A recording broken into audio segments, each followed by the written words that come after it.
Judge, I guess before, because this one was reset from the previous sentencing was rejected or had us come back. He has told me this morning he's paid Mr. Kimler and wanted to review everything with him prior to things being formalized.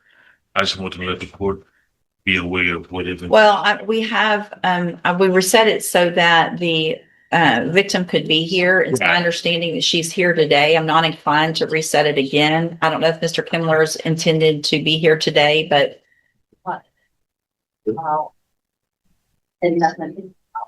he hasn't filed anything with the court. Is this in consultation for Thursday? Because No, we're going forward today. We're going to go forward. So obviously your case has been pending for some time. Mr. Lewis worked out a probation deal for you. I just want, before we go forward with that, I wanted to reset the case so that I could hear from Ms. Munoz with regard to some of those allegations about contact. So this is 25 DCCR 1836. We were previously here. Mr. Segrist entered a plea of guilty to the second-degree felony offense of burglary of a habitation. The agreement was for 10 years in prison that was to be probated for 5 years with a $500 fine, conditions that would go along with that.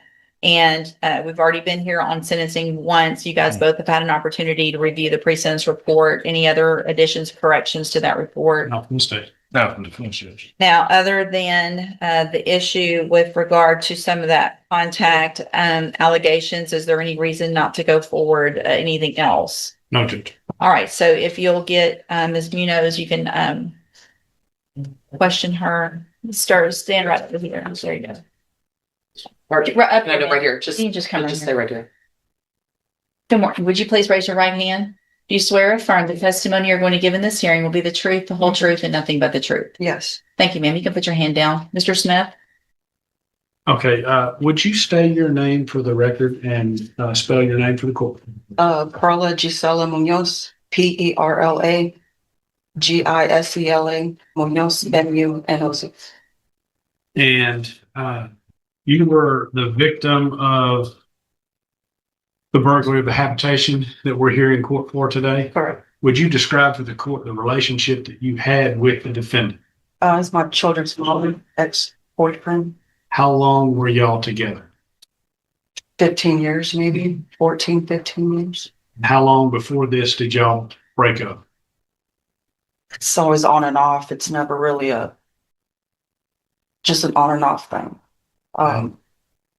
As far as intimate relationship, Correct. do you plan on staying with this defendant? No. When's the last time you were with this defendant? The last time I seen him, communicated with him. Sir, don't talk. It was on his birthday on December 13th, 2025 was the last time I hung out with him. And you came to our office and you spoke to me and Ms. Kendrick before this case played. Is that correct? I don't recall. You remember coming into the office? I and remember meeting? coming in. I don't know if it was before or after. I remember I spoke with y'all. Okay. And then you remember being contacted by the probation department when they were preparing Yes. the report for this case? Yes. And since the time that he pled and got out of custody, has there been any issue with the defendant? I've had some vandalism going on at my apartment, my vehicle. My apartment got spray painted, and where I used to work at up the road, it got spray painted as well with my name. Okay. So a place that you used to work when he last had contact with you, correct? Yes. So the place that you used to work, the apartment that you live in, and your vehicle, Has been vandalized since. would you describe that vandalism for the court? So I have like 2 X's on my apartment right next to my door. I had 2 X's on my vehicle. And at the car wash, there was my name spray painted with 2 X's, and it also said TikTok with a rose or a flower right next to it. And all that was after you came to the district attorney's office and spoke Yeah, to it was me and after. Yes.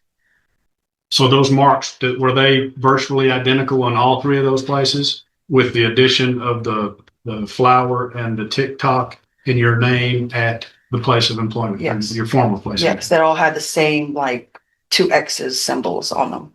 Did you go to that place of employment after those marks were put? Yes, I went up there because well, one of my coworkers had my phone number and sent me a picture of it. And it was the same spray paint that was spray painted on my vehicle and my car. I Same mean, my color, vehicle and my apartment. same color. Same gold color. Did you have an opportunity to observe the surveillance video at the car wash? Yes, Did you see the person putting those marks at the car wash? yes, I saw the whole video. They have And video everywhere. do you see the person in the courtroom here today that was doing that damage, at least at the car wash? Yes, Who was it? Would you point to him and identify an article of clothing that he's wearing? Here The record will reflect she's identified the defendant, Mr. Segrist. Do you, did you have any problems with anything like this before he was released from custody? no. I didn't have any issues. And what do you want to happen in this case? I just want to live my life and just move on. I don't interact or try to, make him upset or anything. I just avoid him with all contacts. And you have children with you. Yeah. So y'all will have to have some kind of contact. There's other ways to work around that with his sister or his mother. We don't have to have any contact. So you just are requesting from the court no contact whatsoever with Yeah, I the don't want no defendant. contact. Any questions of the witness? No, you Just- don't get to ask questions. Just briefly, Go ahead. you say you saw the surveillance video from the car wash, and now describe for me that was just a painting with your name and the two X's. That's correct, Spray paint, yes. right? Was there any video or surveillance footage to this vandalism to your property? No. I don't think my camera caught it on time, but I did have neighbors a few doors down that said that they saw him. That was the only people that told me that they saw him. Okay, so other than a few neighbors, there's no direct evidence that any potential No, we don't. damage No from evidence. suspect. Passwords. Anything else? Nothing, Judge. Thank you, ma'am. You can go have a seat. So, sister, whatever she did. She did. Can she be excused? Judge? Sure. Yes, ma'am. All right. Mr. Smith? Watch the judge carefully here, because this is the exact moment probation almost falls apart. Judges look at post-release behavior very seriously, especially after a felony plea deal. The court is basically saying, if you can't follow the rules before sentencing is even finished, why should I trust you on probation for 5 years? And once the surveillance video gets mentioned, you can practically feel the courtroom atmosphere freeze. Thoughts? Judge, based on his criminal history and the acts after he got out of custody, I'm reluctant to go along with the deal, although the defendant mainly has told me in conversations outside of this, as well as today, that The witness, you mean? the witness, that she just wants to be free of him and not have any contact whatsoever with you. Mr. Lewis? Judge, I think even from the witness there, I think there's enough vehicles there that any contact that they make would have to have with each other in regards to their children. There are other people that could can step into place of that, so they won't have to have any contact. And I believe, of course, some type of no contact or anything, as a condition of probation. No contact, and we've at least got, these allegations of the vandalism give me a lot of concern. Mm. So, obviously looks like he's on camera on one of them, and it would be highly unlikely that he's on camera with the same color spray paint, painting the same things, and not the one that did the car and the house. That doesn't make any sense. So the fact that he was at her house where he wasn't supposed to be, at a work where he shouldn't have been and vandalizing those things is very concerning. And not something that I think is indicative of somebody who wants to have a relationship with his 3 children because he can't follow the rules while he's waiting on court on a 2nd-degree felony where you go to prison for 2 to 20 years.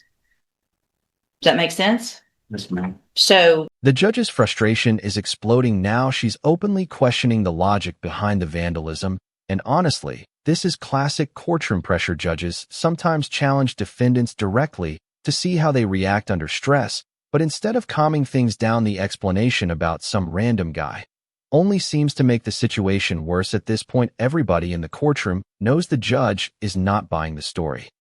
all this, I mean, what good does vandalizing and putting her name out there, what good do you think that's going to do? I mean, I've never vandalized any of stuff. Anything that I've ever done for her was to help her. When So you're saying that it's not you on camera? I looked at the video, she sent the video to my sister. The guy that had the spray paint was spray painting with his right hand. And I saw the video and So some random guy out there is doing all this and not you. there was another guy. All right, here's what I'm going to There's do. another guy that went by her apartment. Stop. Here's what I'm going to do. Mr. Segrist, I'm going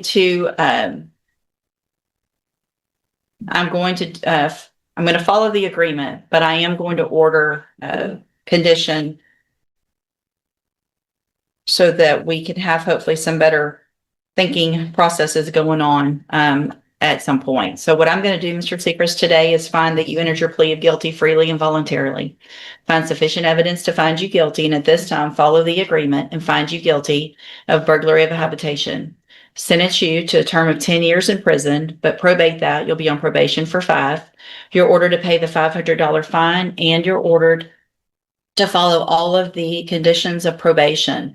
One of those is that This sentence comes with a massive warning attached to it. Yes, he avoided immediate prison time, but listen closely to the conditions.